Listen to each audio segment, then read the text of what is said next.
Alors, est-ce que vous comprenez ma question? Yeah, you may ask me a question. Go on. Quelles sont vos impressions au sujet du rapport de la commission Laurando-Danton? Ronnie, do you know what he's saying? Pardon, Quelles sont vos impressions sur les rapports de la commission Laurando-Danton? En 1839, Lord Durham, un politicien britannique, a écrit que le Canada était deux nations en guerre au sein d'un même État.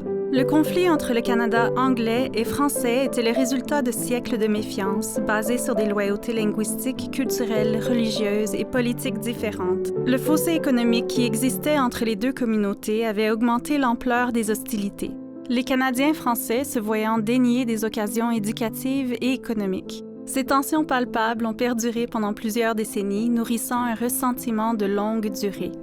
Comment le Canada est-il donc devenu un pays officiellement bilingue? C'est dû en grande partie au travail de ces deux hommes.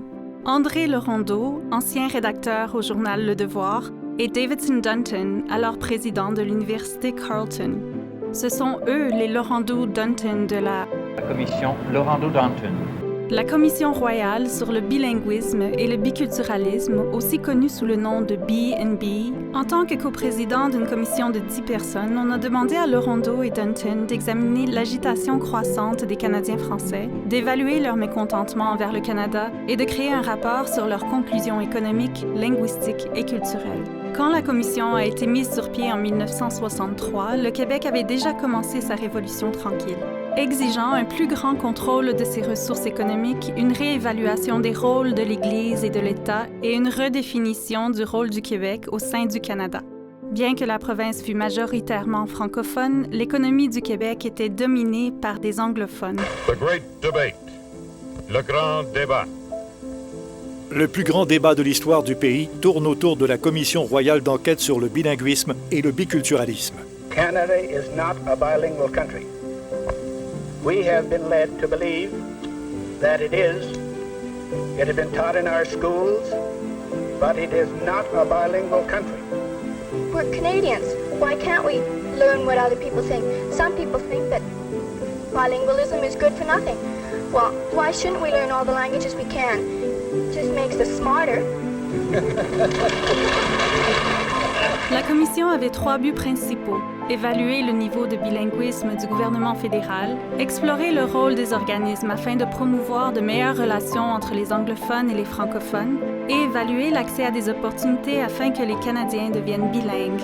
En bref, son but était de réduire les nombreuses inégalités auxquelles faisaient face les Canadiens français.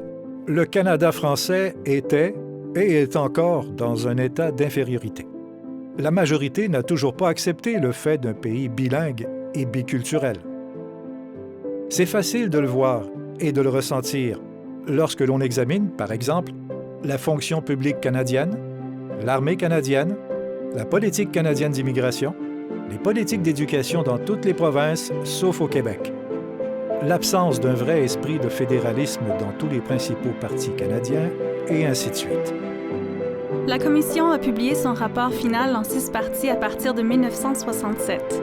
Ces recommandations ont donné lieu à des changements rapides et importants aux politiques linguistiques et d'éducation partout au pays. Bien que le combat pour l'éducation et les services en français partout au Canada n'a pas été immédiatement gagné, la Commission s'est avérée un moment charnière du chemin vers l'égalité linguistique.